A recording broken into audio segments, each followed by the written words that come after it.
کرونا بیا را روانه ده دې ظالمې ته ووایه وی مفتی سردار د حقانیه اکوڑا خټک حقانی دا جمله وی دا الفاظ وی چې ته دوسرا لہر ختم شو اور تیسرا شروع ہوا زمام حق جوړیږي توجه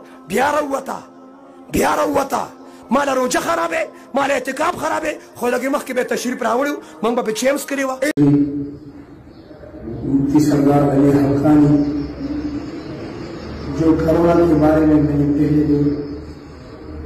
بیان دیا تھا میں اس کی تردید کرتا ہوں اور یقیناً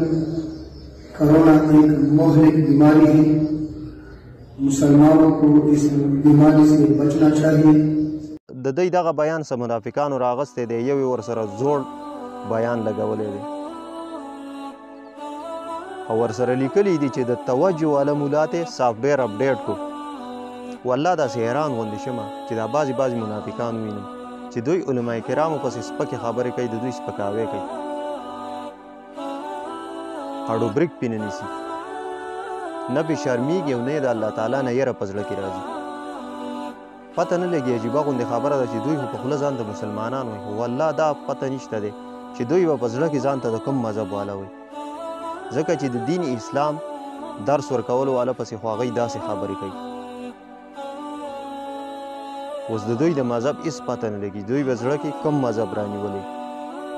او کوم مذهب به فالو کړی اوس وختي مې فیسبوک کتو نو د مفتی سردار علي حقاني صاحب یو بیان دی په کوم کې چې هغه د کورونا د SOPs باندې عمل کولو خبره کوي او د ماسک اچولو خبره کوي او د کورونا نه بچ کېدو باره کې احتیاطي تدابیرو خبره کوي د دوی دغه بیان څه منافقانو راغستی دی یو یې ورسره زوړ بیان لګولی دی او ورسره لیکلی دي چې د توجه والا مولات یې سافټویر اپډیټ کو یعنی د توجه والا مولات یې سافټویر اپډیټ کو او صحیح لارې ته یې راوستو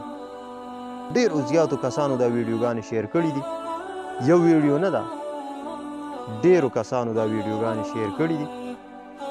ډېرو منافقانو دا ویډیوګانې شیر کړي دي یو ویډیو نه ده نو دې منافقانو ته زه دا وایم چې الحمدلله دوی دماغو کې چې الله تعالی کم سافټویر ایښی دی د علم کم سافټویر چې دوی ته الله تعالی ورکړی دی انشاءالله دا تر قیامته پورې اپډیټ کول نه غواړي بلکې دا ستاسو په شان د منافقانو سافټویر همیشه اپډیټ کوي ځکه چې ستاسو په دماغو کې بوس دي او دوی به انشاءالله تر قیامته پورې ستاسو په شان د منافقانو سافټویر اپډیټ کوي خو داسې عجیبه غوندې خبره ده والله چې تاسو به کله پوهیږئ منافقانو تاسو به کله پوهیږئ خو د ځان د مشهورېدو دپاره د دین دغه ښکلي ګلان سپکوئ د ځان د مشهورېدو خو نورې هم بلا طریقې دي ډېرې لارې شته دی تاسو دا دیني عالمان ولې سپکوئ تاسو الله نه یره نه کوئ آیا تاسو مسلمانان ځان ته وایئ چې مسلمانان ځان ته وایي نو بیا ولې دا د دین ګلان سپکوئ کوم چې د پیغمبر علیه السلام وارثان دي بیا ولې دوی سپکوئ الحمدلله دې دیني عالمانو له چې الله تعالی په دماغو کې کوم د دین او د علم سافټویر اچولی دی دا تر قیامته پورې اپډیټ کول نه غواړي بلکې دا به ستاسو د منافقانو سافټویر یې اپډیټ کوي ها دا یو خبره په ذهن کې کېنوئ ځکه چې ستاسو په دماغو کې بوس دي مازغه هم نشته دی په سر کې هم بوس دي ستاسو دماغو کې واښه دي چې دغه د دین ښکلي ګلان رالی سپکوئ